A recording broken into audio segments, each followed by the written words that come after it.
I've been following discussions on the forums for a while now, and I was just about ready to give up until I stumbled across a thread that resonated with me. I read through some experiences that felt eerily similar to mine, so I thought I'd share what happened and maybe get some clarity. This took place during the past summer in Kentucky. To protect his identity and respect his family's privacy, I'll refer to my friend as James. We were hanging out, celebrating. James had just finished his finals, and I had recently gotten a promotion. Naturally, we drank like Norse warriors at a midsummer festival. We started off with a smooth bottle of Japanese whiskey, which lasted all of 30 minutes, and then moved on to something more classic, Jim Beam. We kept sipping as the day turned to night, everything slowly becoming a blur around the edges. At one point, James took a long swig from the bottle, then turned to me and asked if I wanted to go for a night walk to our favorite stargazing spot. I finished off the last swig and agreed. This wasn't anything out of the ordinary. James and I had this tradition going every weekend, and surprisingly, our parents had no problem with it. Ever since we were kids in science class, we'd shared a fascination with the stars and outer space. That clearing in the woods felt like our personal observatory. It was about 1.5 miles into the forest, and I'd bring along my budget telescope to catch clear views of the moon, the planets, and even the occasional distant galaxy. After high school, James saved up a few $1,000s to buy one of those advanced telescopes that could be remotely controlled and capture high-definition videos. We would spend hours talking about black holes, the inevitable heat death of the universe, or whether there were Earth-like planets with life similar to ours. We could both recite the spectral types of stars from memory. It was the core of our friendship. James took it more seriously than I did. He even talked about getting a degree in astronomy once he finished his general ed courses at the local community college. He was the only kid in our class who said he wanted to be an astronaut and actually meant it. I was perfectly content enjoying the stars from my backyard with a beer in hand. No debt, no deadlines. It probably wasn't the smartest idea, but we didn't care. Off into the night we went. On the way to our spot, we passed by this old drainage ditch, creepy as ever, even more so in the dark. For no real reason beyond the thrill of it, we decided to check it out. Buzzed as we were, it was too tempting to resist. We carefully made our way down the steep embankment and into the ditch. It was the usual kind, a wide concrete canal running about 10 miles in both directions, cutting right through the forest. A small overpass acted as a bridge, letting people cross from one side to the other. The canal walls were covered in graffiti, and spaced along them were large drainage holes to let water escape when levels got too high. One of those was a tube about 2 meters wide and stretching 50 meters into the forest beyond. We'd always called it the butthole.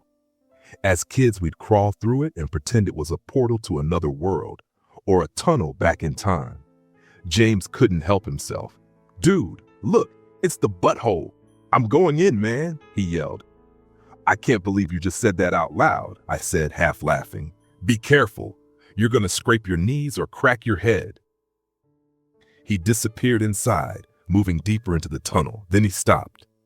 "Any xenomorphs in there?" I called out. "Nah, but do you hear this frog, man?" I stepped closer, and yeah, I heard it too. The croaking was deep, guttural, and wet-sounding. It reminded me of that eerie noise from The Grudge, but not quite as long or drawn out.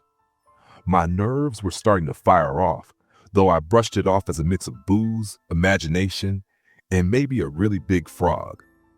What struck me as odd, though, was that while there was still some leftover water trickling through the ditch from last week's rain, and usually that meant frogs, this sound wasn't like a chorus of croaks.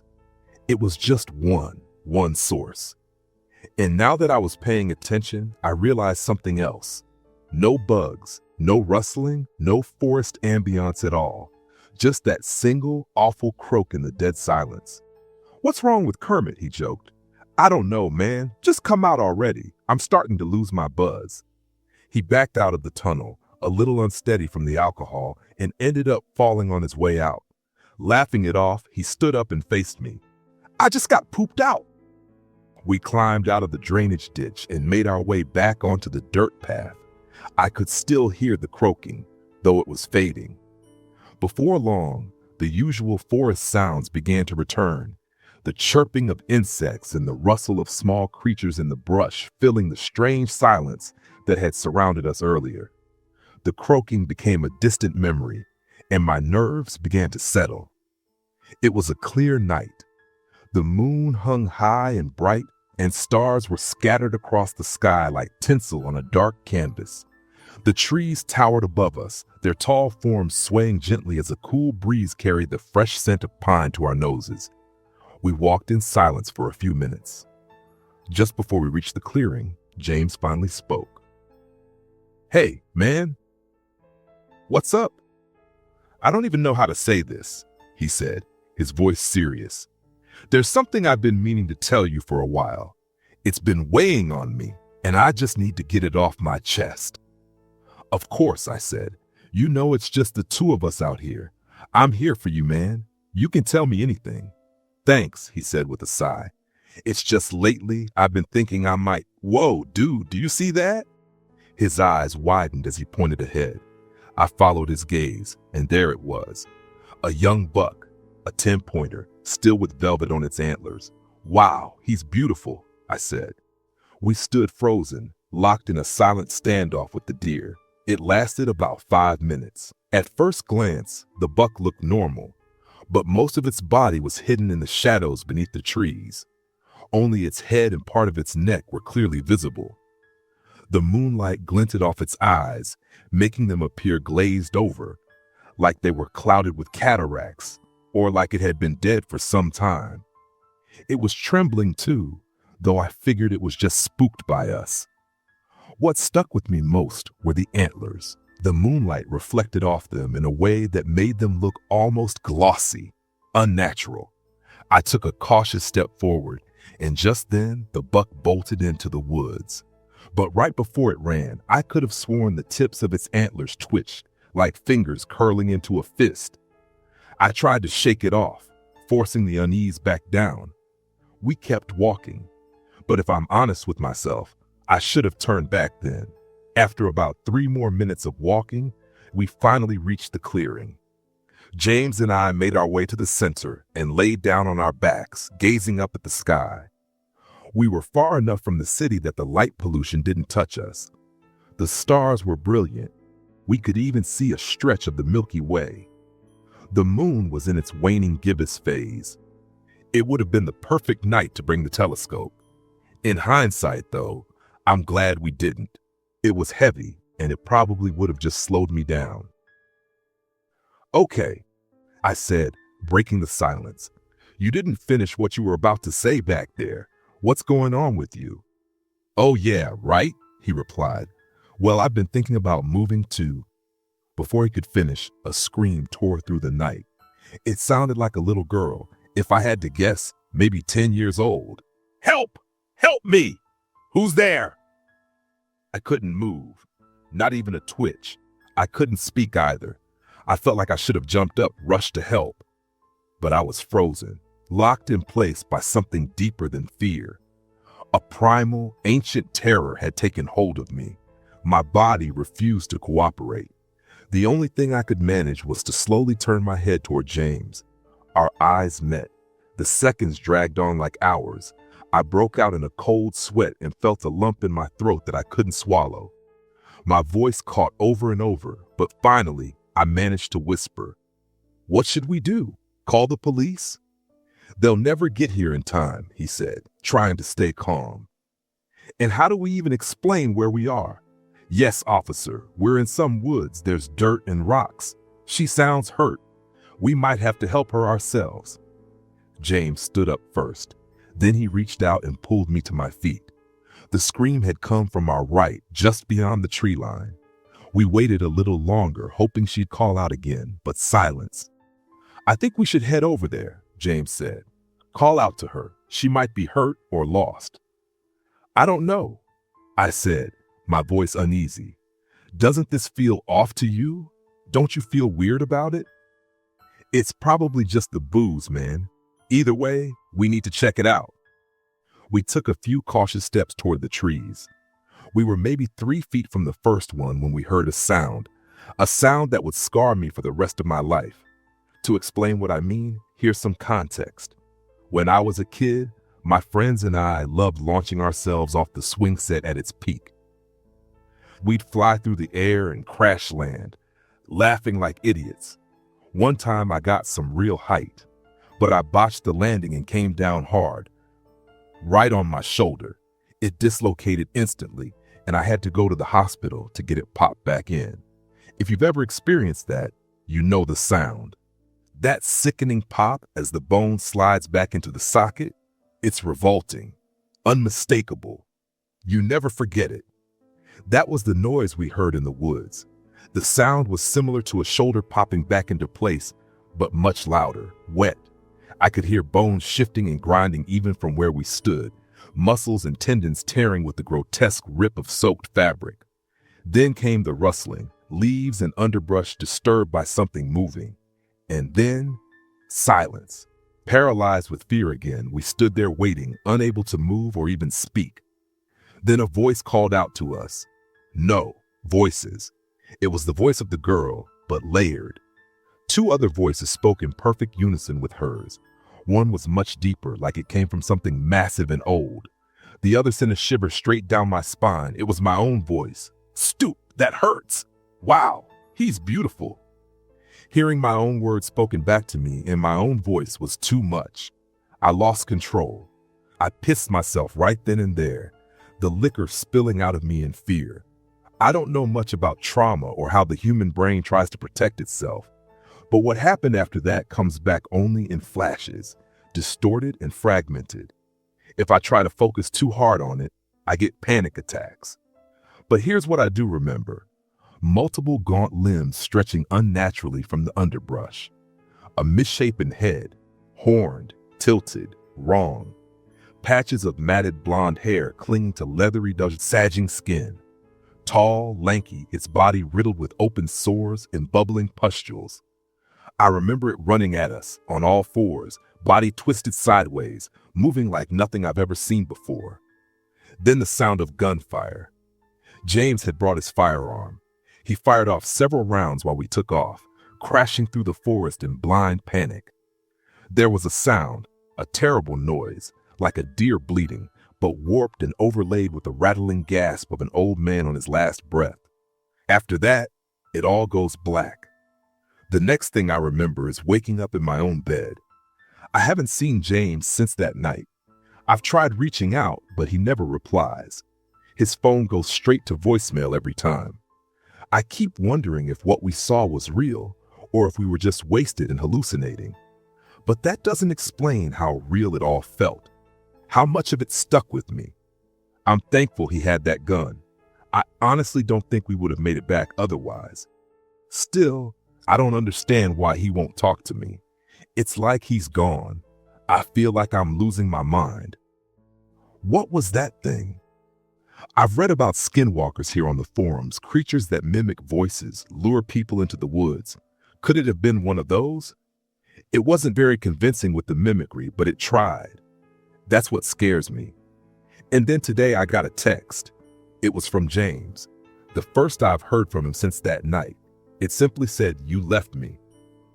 I decided to take the last few days of last week off, following the advice of some people in the forum comments. I used that time to schedule appointments, one with a shaman and another with a hypnotist. My boss, noticing how exhausted and out of it I'd been, gave me this entire week off too. I'm grateful, honestly. I haven't slept well since that night in the woods, and ever since James's text, the same nightmare keeps haunting me. In the dream, I'm back in the clearing. My limbs are frozen, completely locked in place. No matter how hard I try or will them to move, I'm stuck. Across from me, at the other end of the clearing, is some kind of deer, or maybe just a four-legged creature that resembles one. but I can never see the head clearly. It's always shrouded in a blur, like something's distorting the image. An overwhelming sense of dread fills the air, thick and heavy, and it lingers even long after I wake up. This past Friday, I finally made it to my appointment with the hypnotist. The entire drive there, I was filled with unease and disbelief. The whole situation felt like something ripped straight from a horror movie, but that illusion quickly shattered when I pulled up to her place. "I can't believe I'm doing this," I muttered to myself as I parked. The building looked more like a large hut or small cabin. I walked up the wooden steps carefully and knocked on the door a few times. Almost immediately it opened, and a wave of sweet-smelling incense rolled over me. "Hello, you must be Mr. A?" she asked warmly. "Yes, ma'am. Thank you so much for seeing me." "Absolutely, it's my pleasure. Come on in." I stepped inside, and she closed the large round door behind me. To be honest, the interior caught me off guard. Based on the kind of work she did, I'd expected something more mystical. Dirt floors, animal bones, strange symbols, fur rugs, maybe a cauldron bubbling over a green flame. Instead, it looked like a modern doctor's office with a few quirky touches. There were ornate light fixtures, framed insect specimens on the walls, some feathers here and there, and a shelf lined with small glass bottles filled with herbs and CBD oils. She led me into her office, where she pulled out a chair for me and then sat down behind her desk. She was an older woman, probably in her late 60s, with clear Native American heritage. She wore a few elegant bracelets and necklaces, but her outfit was simple: a light blue striped button-up and a pair of black dress pants. "I know we spoke briefly over the phone," she began, her tone soft and sincere. "You mentioned you've been troubled by the disappearance of your friend. First, I just want to say, I'm truly sorry." "I really appreciate that," I said, my voice quiet but sincere. She smiled warmly in response. "Now, most of my clients come to me for things like dietary guidance, ancestral connection work, or emotional healing," she began gently. "If you're looking to recover and move forward in a healthy, natural way, I'd love to start a program with you. Grieving the lost is never easy, but I want to be honest. This process takes time." I swallowed hard. Admitting what I'd seen felt impossible. I knew how it would sound: insane. I didn't want her to write me off as another crackpot in need of herbs and a calming tea. Beads of sweat gathered on my brow and my palms were damp. Still, I forced the words out. "I'm actually not here for any of those things," I muttered. "I need to ask you something." Her smile faded into a look of quiet concern. "Of course," she said. "What would you like to ask?" I took a breath, steeling myself. "Well, I was there the night James went missing, and I don't believe he just wandered off or was attacked by an animal. Something was out there. It lured us, tried to get us to walk into the woods. It sounded like a little girl, but when it revealed itself..." I paused, the memory flashing in my mind. It looked like something from Frankenstein, a horrible, unnatural patchwork of human and animal parts. Her expression darkened immediately. That calm, welcoming energy vanished. She lowered her gaze and folded her hands tightly in front of her. "The Yi Naud Lushi," she said gravely. "Do you understand the danger you bring here just by speaking its name?" Her voice shifted, low, stern, and full of restrained fury. "The Navajo people do not share this knowledge with outsiders lightly. There is a reason for that. It is my professional advice that you stop pursuing this. Move on. Leave this behind. By continuing, you endanger yourself and those you love." "I'm sorry," I said quickly. "I didn't mean to offend, but I can't just walk away. He's still out there. Isn't there anything I can do? A spell, a ritual, something to stop it? Or bring him back? Can it be killed like anything else?" The shaman shot up from her chair so quickly I jumped. She leaned across the desk, her face suddenly inches from mine. Her long black hair, streaked with silver, shifted as she moved. Deep lines etched by time and wisdom furrowed on her brow. No shaman alive today can undo the dark magic those creatures have bound themselves with, she said, voice low and intense. Our best remedy is to forget.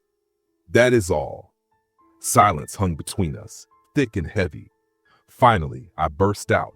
If he's still alive, I'm going after him. Can you help me or not? She said nothing, just turned and stormed off with surprising speed for someone her age. I sat there stunned, hearing her rummaging through cabinets in another room. When she returned, she was like a force of nature. She hurled a small brown satchel at my chest. Ow! Seriously, what the? White ash, she snapped. Now leave. Do not come back. And don't say I didn't warn you. You're people. You're all so stubborn. Maybe this is the only way you'll learn. Her voice cracked with fury as she pointed to the door. Leave! The woman pointed, her hand trembling with rage at the rounded wooden door.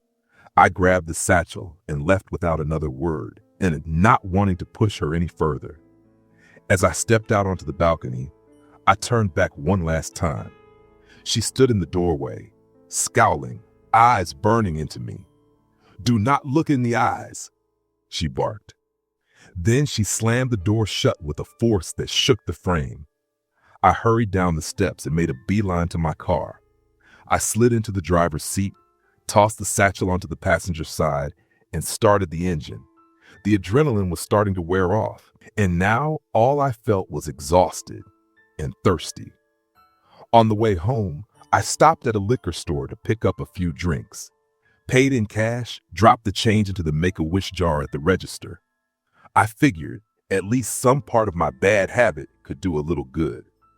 Once I got back to my apartment, I kicked off my shoes and put most of the alcohol in the fridge, saving one for myself. I shuffled over to the couch, collapsed into it, a beer in my left hand and the satchel in my right. I set the bag on the coffee table in front of me, cracked open the beer, and took a long drink. For a while, I just stared at the bag. Eventually, I pulled out my phone and started searching. The shaman had called it white ash before hurling it at me, so I began digging into what that actually meant. I spent about an hour reading up on it. Apparently, white ash has been used in folklore as a weapon against skinwalkers. Some people made bullets from it. Others created a paste to coat knives or spears. It was one of the only substances that could harm or even kill one. I leaned back on the couch and let out a long, heavy sigh. Was I really considering trying to fight something like that? Was I being brave or stupid? Should I just give up? 5 beers deep, I decided to call it a night. The weekend would bring more time to brood over it, but for now, I needed sleep. The dream came again. Only this time, the creature had moved closer, far closer. It had crossed a significant distance since the last time. I could now make out every grotesque detail. It still had the shape of a deer, but that's where the resemblance ended. Its flesh was a sickly pink, like raw human skin, mottled, diseased, oozing in places. Its antlers had transformed into massive bony fingers, curled and broken, with torn, bleeding nail beds that leaked pus. The grotesque fingers were folded over its face, shielding whatever was beneath. It hovered above the ground directly in front of me, twitching and convulsing violently. Limbs flailed unnaturally as the fingers slowly unfurled. Behind them was a dense cluster of glossy, white, unblinking eyes. The creature opened its mouth, a grotesque, insectoid maw, its lower jaw unhinged far beyond what should be possible. With a sickening pop, the bones dislocated, tearing the surrounding skin like wet paper. Then it released a horrific, soul-shaking bleat. I was trapped in my own body, screaming on the inside, but paralyzed. The smell hit me, sulfur and rot, thick and nauseating. The beast drew in a long, wet breath, rattling and phlegmy. Then, slowly, it began to inch closer, spasming with twisted excitement. And I screamed. I jolted awake, the sound of my own screams echoing in the room. My body was drenched in sweat. Across the room, my cat shot up from his bed, eyes wide as he looked over at me. After a slow blink, he casually lifted a leg, gave it a lazy lick, and flopped back down to sleep. "Sorry to disturb you, buddy," I muttered. I rolled over and grabbed my phone. It was only 3 a.m. I knew I wasn't getting back to sleep after that. So I got up, made a pot of coffee, and started my Saturday morning far earlier than intended. Still shaken, I decided to dive deeper into research on white ash. I didn't have the skills or equipment to make ammunition, so I went with the more manageable option, coating a knife. I made a paste-like mixture using the white ash and some water, then sealed it inside a plastic bag. I still had an old hunting knife lying around. It would have to do. The rest of the weekend was uneventful. I spent most of it drinking and playing video games. Strangely enough, I didn't have any more nightmares, and I managed to get some decent sleep both nights. Monday came. I woke to my alarm at 6 a.m., even though my appointment with the hypnotist wasn't until 10. I downed a full pot of coffee while pacing around the apartment, trying to settle my nerves. The idea of digging back into those memories after so long had me feeling more anxious than I'd like to admit. Eventually, I showered, got dressed, and drove to the appointment. When I arrived, I walked into the building and found myself the only person in the waiting room aside from the receptionist. I checked in, took a seat, and waited, my leg bouncing nervously. 30 minutes passed. I began chewing on the inside of my cheek, nerves mostly, and tasted the faint metallic tang of blood in my mouth. Then the door to the waiting room creaked open. A balding, slightly overweight man stepped through and looked around the nearly empty space. "Mr. A?" he called out. He glanced around dramatically, eyes landing on me. "Ah, it must be you then," he said with a grin. "Looks like it," I replied, chuckling. His easy demeanor helped ease my tension.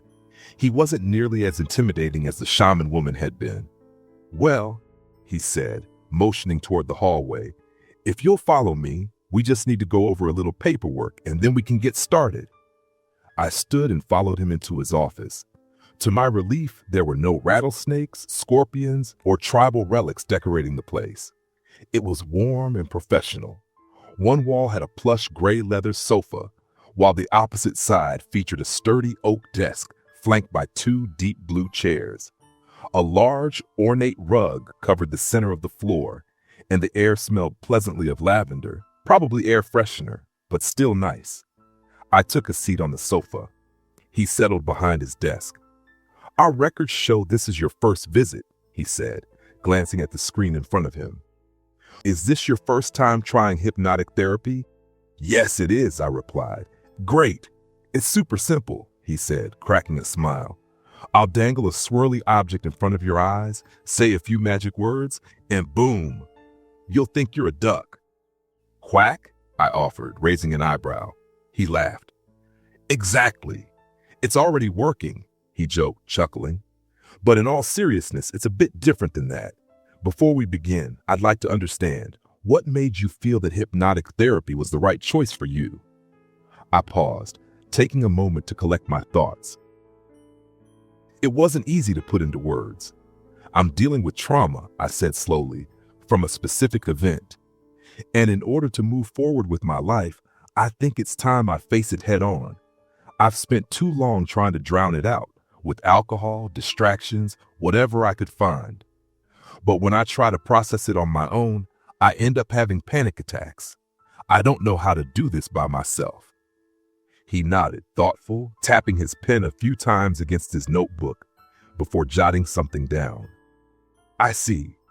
Well, I can tell you, facing trauma is never something I recommend doing alone. But the good news is, I believe I can help you today. If you're ready, go ahead and lie down on the sofa. Just take your time getting comfortable." I did as instructed, easing my body onto the couch and resting my head on the armrest. As I settled in, he stood from behind his desk, pulled one of the blue chairs closer to me, and sat down at my side. "Now, I want you to close your eyes and focus on your breathing," he said gently. "As you breathe, begin letting go of everything on your mind, your stress, your tasks, any thoughts you carried in with you. Leave them all at the door. Just let your mind be empty. Take as long as you need. It took some time, but eventually my thoughts quieted. I felt calm, grounded, maybe even a little drowsy. Just as I began to drift into a restful state, his voice broke the silence, soft and steady. "Now," he said, "I want you to picture yourself just before the events of that night, before the memories become clouded. Imagine you're there now, fully present in both body and mind." The calm vanished instantly. That creeping terror, the same as I felt that night, slid back into my chest. My breathing quickened. Beads of sweat began forming on my brow. In the darkened theater of my mind, the horror began to replay, moment by moment, exactly as it had unfolded. I began speaking aloud, narrating the events as I remembered them. Each scene emerged clearly: the clearing, the walk, the noises in the woods. I described everything right up until the moment when the creature came out from the trees, and then I stopped. "Okay," the hypnotist said calmly. "Take a deep breath. Focus. Dig a little deeper. Let the memory come to you." I inhaled deeply, held it, and slowly exhaled. The fog in my mind began to lift, and the memory sharpened. The creature emerged from the woods at full gallop, its limbs grotesque and inhuman. James and I instinctively stepped back. It raised a claw and swiped at me, but before it could connect, James stepped in, raising a small handgun. He fired 5 times. The shots hit the thing in the neck and side of the face. Oily black blood sprayed into the air. The creature recoiled, spinning toward him with fury in its many eyes. Then came the guilt. A crashing wave of regret washed over me as I remembered what I did next. I ran. I ran as soon as it turned its attention away from me. As I reached the trail at the edge of the clearing, something made me look back. And there he was, James, lying on the ground. The creature stood towering above him. The creature rose up on its hind legs, and in an instant its ribcage split open like a grotesque mouth, stretching into a gaping, hungry maw. It lunged down toward James as he fired 3 more desperate shots and tried to kick the nightmare away. I couldn't watch. I turned and ran. I ran as hard and fast as I could, my legs numb, lungs on fire, adrenaline surging through me like ice water. Behind me, I heard his voice. "Hey, help!" The memory of his screams chased me the entire way home. The sound of that inhuman bleating and gurgling echoed in my ears as I fumbled with my keys, finally unlocking the door, slamming it shut, and locking it behind me. I sprinted into the bathroom, locked that door too, and climbed into the bathtub, curling into myself, shaking and crying until there were no tears left to cry. Then I remember waking up in bed. Now, lying on the sofa in the hypnotist's office, I could feel warm tears streaking down my cheeks. My body trembled with sobs I could no longer hold back. I opened my eyes to see the doctor silently handing me a tissue. "You don't think I'm crazy, do you?" I asked, voice cracking. "Not at all, son," he replied gently. "You won't tell anyone about this?" "Doctor-patient confidentiality," he assured me. "You have nothing to worry about." I wiped my face, slowly sitting up.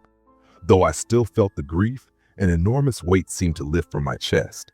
In its place, something new began to stir. Fury. Fury at myself, and at the thing in the woods. I turned to the doctor, who was scribbling quickly in his notebook, and asked through broken breaths, "What should I do? I left my friend out there to die. That thing is still out there. It's my fault. All my fault." He looked up, composed but sympathetic. "I understand your pain," he said softly. "It's natural to feel guilt, even a sense of duty to the lost. But what happened out there? It was a horrific, unpredictable event. You acted on instinct. You're not required to be a hero in that moment." He paused, then continued, "You know, animals also act on instinct. Male deer can be territorial and aggressive. Kentucky is home to black bears as well. Mothers are known to be especially protective. Sometimes people are simply in the wrong place at the wrong time. My advice, don't return to that area. Let the authorities handle it." His tone was measured, clinical, logical. But to me, it sounded like dismissal. I stared at him, disbelief and frustration rising in my chest. I drew in a sharp breath. It wasn't a bear, I snapped, or a deer. It was something that made itself look like an animal. So what? Your advice is to just forget him? Do nothing? That's not what I'm saying, he replied calmly. We could begin a treatment program to help you cope with the trauma and… I don't want a program, I cut him off. I want my friend back, or that thing dead. I stood up, the weight of conviction pressing down on me. I walked toward the door. Just before leaving, I turned back to him. His face was lined with empathy, but it wasn't enough. Look, I said, I appreciate everything you've done. I'll pay for today's session, but my mind's made up. This ends with either me or it, and I'm okay with that. Then I stepped out of the office, the door closing softly behind me, and began planning my return to that cursed clearing. They say hatred weakens the heart. Funny, because right now, it feels like it's the only thing keeping mine beating. I hate that creature. Hate it for taking James's life. But more than that, I hate myself. I should have told him no that night. We never should have been out there, wandering the woods drunk like idiots. I hate myself for running, for doing nothing, for waiting so long to act. I sat in my car, arms folded over the steering wheel, my forehead resting on top. A light rain began to tap against the roof, soft and steady. I stayed there for over an hour, unmoving, letting the rain and the memories wash over me. Eventually, I drove home. When I opened the apartment door, water dripped from my clothes, soaking into the carpet. Not that I cared, but someone noticed. My cat. He leapt down from his perch and trotted over to me, brushing against my soaked pant legs. He always knew when something was wrong. I crouched down and scratched the back of his neck. His eyes closed, purring, blissfully unaware of the storm inside me. I had made up my mind. I was going back to that place. Either I'd end the creature, or it would end me. No more running. No more guilt. But I wasn't stupid. I knew walking into the forest with nothing but a knife was suicide.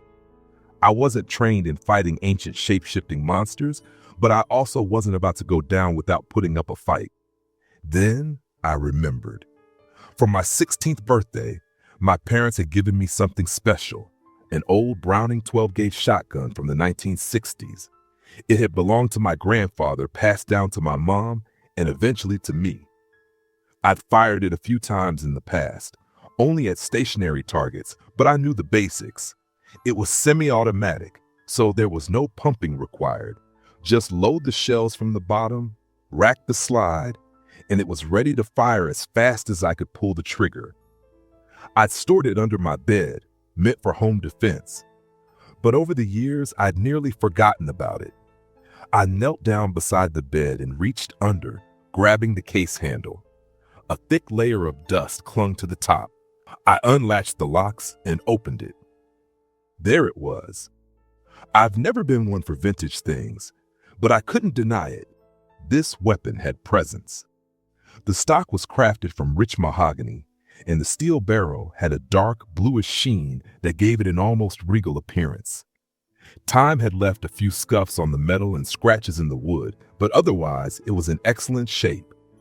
I reached in and lifted it carefully, gripping only the wooden sections, an old habit drilled into me by my dad. I brought the stock up to my shoulder, widened my stance, and raised the barrel to eye level. Yeah, this would do just fine. I'd always kept the shotgun unloaded. Having a loaded firearm in the house made me uneasy. Still, I pulled the slide back just to be sure. With a satisfying metallic ka-chink, the chamber revealed itself, empty. As for ammunition, I had a single box of 12-gauge slugs. Unfortunately, there was no easy way to open them and pour in the white ash. So I did the only thing I could think of. I ordered an entire shotgun shell reloading kit. It was scheduled to arrive early Friday. Saturday was spent glued to tutorial videos. I watched every step of the process, how to measure the powder, assemble the components, and press the shells together safely. On Sunday, I visited a friend who owned a large piece of land and asked if I could test the rounds I'd made without ash, just to make sure I wasn't going to blow myself up. To my relief, they worked. I could actually do this. Once I got back home, I got to work crafting the real thing, slugs laced with white ash. My shotgun could hold 8 shells max, so I made and loaded those first. Then, with the remaining materials, I crafted 16 more and stored them away. I'd also picked up a utility belt and a pair of satchels, one to hold the extra ammunition, the other for the bag of ash mixture to coat my knife. The knife itself was sheathed and strapped to the back of the belt. Ammo satchel on my left, ash pouch on my right. I sincerely hoped I wouldn't have to get close enough to use the blade. I made the decision to head out Monday night. Daytime would have been safer, maybe even smarter, but the risk of being seen armed to the teeth was too high. People don't respond well to that kind of thing these days. Before I left, I wrote a note to my mom and left it on the kitchen counter. I hadn't returned her calls in days, and I knew it wouldn't be long before she came over to check on me. The note was a farewell. I poured out everything, how I'd been feeling, that I didn't see a way out. I didn't mention the creature. She'd never believed that part anyway. I dumped the entire bag of cat food into my cat's bowl. He'd have enough to gorge on for the next few days, long enough for Mom to get worried and stop by. At 11 p.m., I set out toward the clearing. I bypassed the drainage ditch entirely. I had no intention of ever setting foot down there again. Instead, I stuck to the familiar trail. The trees loomed high above me like silent sentinels, branches swaying in the wind. The moon hung in the sky, its cold light cutting through the darkness, but it didn't feel comforting. It felt indifferent. Autumn had mostly stripped the trees bare, though a few clung to leaves streaked in crimson and gold. A biting wind swept through the forest, cutting through my jacket. But that wasn't what made me shiver. It was the silence. There were no crickets, no owls, no rustling from small creatures. Just the wind and the creaking limbs of trees. I couldn't shake the feeling that I was being watched. My grip tightened around the shotgun, finger resting just above the trigger. I had to talk myself out of turning back more times than I could count during the walk. But eventually, the clearing came into view. What was once a place of wonder and peace now felt like hallowed ground, desecrated by grief and guilt. I stepped into the center of the clearing, the silence oppressive, the memories heavy on my chest. That's when something caught my eye. A glint of light reflected from the ground, moonlight bouncing off a small shiny surface. I bent down to get a closer look and saw that it was a phone. James's phone. It lay face down, the back riddled with cracks and dirt. I picked it up carefully and turned it over. The front was even worse, completely shattered, but unmistakable. A blue Samsung S21. As I examined it further, thumbing the power button, I was so focused I didn't hear the sound. Thunderous hoofbeats pounding against the earth. By the time I looked up, it was almost too late. The beast was charging at me, low to the ground, sprinting on all fours and closing the gap with terrifying speed. For a moment, I was frozen. But fear gave way to rage. I raised the shotgun, aimed and fired. Once, twice, 5 shots total. The force of each blast echoed through the woods, my ears ringing, the smell of gunpowder thick in the air. I barely had time to react before the creature slammed into me. The impact sent me flying. I hit the ground hard, landing flat on my back, the breath knocked from my lungs. Gasping, I pushed myself into a sitting position, then onto my knees. That's when I saw it. The creature again, moving toward me. It was slower now, thick dark blood oozing from several wounds. Whatever I'd hit, it had at least done some damage. It rose to its hind legs, towering above me, and let out a guttural growl, deep, hungry, and furious. Then it started to charge. Panic gripped me as I scrambled to reach my gun, which had landed about a foot away. My body ached from the fall, limbs sluggish and stiff. I dove for the shotgun, snatched it up, and swung it toward the charging beast. But I was too slow. Before I could pull the trigger, it lashed out, one monstrous arm knocking the weapon from my hands. I felt my wrist snap back painfully as the shotgun flew, disappearing into the darkness with a clatter. That was it. This was how it ended. I had been foolish to believe I ever had a chance. At least I had tried to fight. It grabbed me by the shoulders. Its claws plunged deep, tearing through skin and muscle, raking down to bone. The pain was unbearable. I screamed, writhing beneath it, nausea churning in my gut as it pinned me to the ground. My vision blurred. Consciousness began to slip. And then it leaned in close. That's when I saw it. In the pale light of the moon, I caught a glimpse of something familiar in its face. James, or rather James's face, warped and wrong. The skin was stretched thin across an oversized skull, splitting at the seams to reveal raw red tissue beneath. The eyes were bloodshot, bulging with rage and torment. The jaw hung from a single strip of sinew, slack and torn. A long blackened tongue lolled from the mouth, flopping grotesquely as it moved. Then it stood. To keep me pinned, it raised one of its massive hooves and brought it down hard on my shin. The bone splintered instantly, hundreds of pieces shattered beneath the crushing force. Pain exploded up my leg, and I screamed again, louder than before. I wasn't going anywhere now. Still looming over me, the creature stared through his eyes, James's eyes, burning with a horrifying familiarity.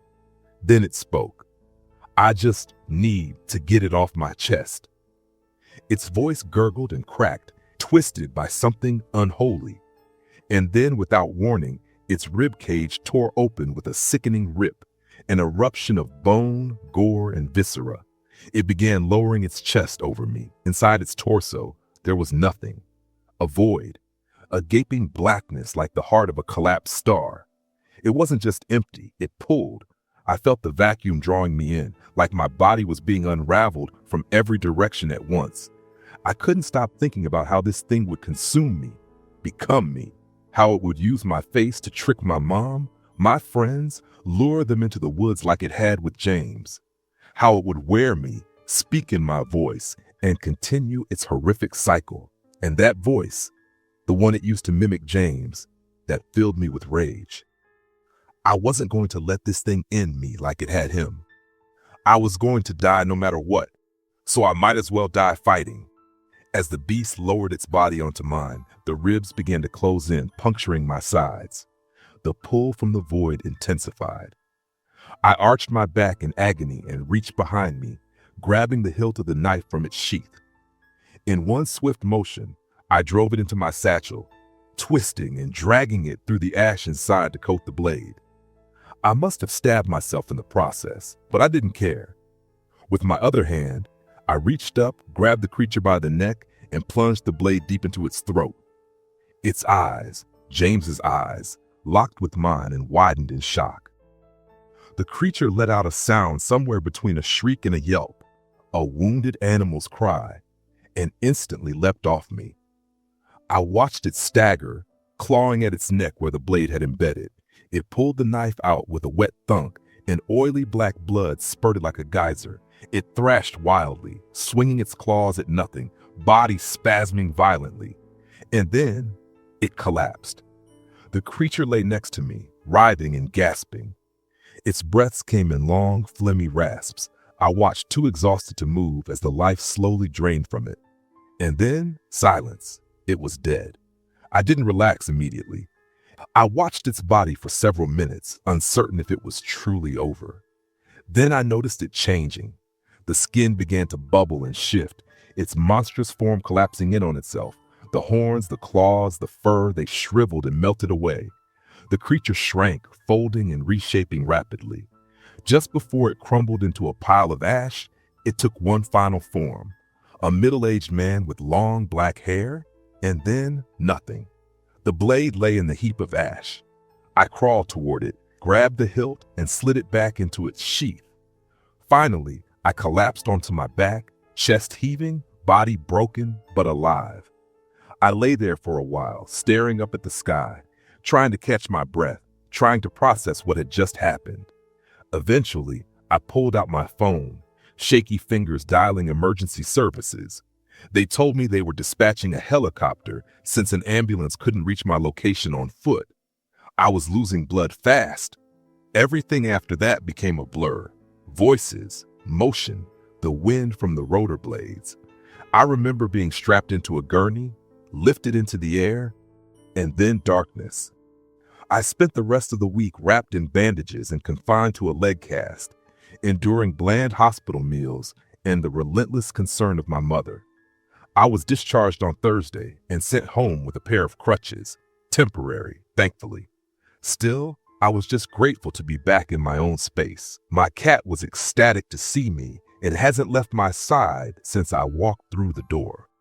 The first thing I did after getting home was collapse onto the couch and cry. I hadn't cried much since that first night, not even during the makeshift funeral we held for James. Emotions have never been something I've handled well. I tend to drown them in hard liquor or distract myself with anything else that keeps them at bay. But this time, I didn't resist. It all came flooding out, the grief, the guilt, the relief. Like a dam finally giving way was over. I truly believed James was at peace. And for the first time in what felt like forever, I allowed myself to sit with my feelings instead of hiding from them. I embraced them. As for what comes next, I don't know. I guess I just keep living now that I have some semblance of closure. I'm aware that I probably need professional help after everything I've experienced, and I plan to seek that out soon. The past few days I've been sleeping a lot. I keep dreaming about the clearing, but the setting always shifts, each dream taking me somewhere different. There's no fear, no presence, just a hollow emptiness that follows me when I wake. I suppose I've been feeling that emptiness all week. Anyway, thank you for reading this and for all your advice and support along the way. This will be my final post.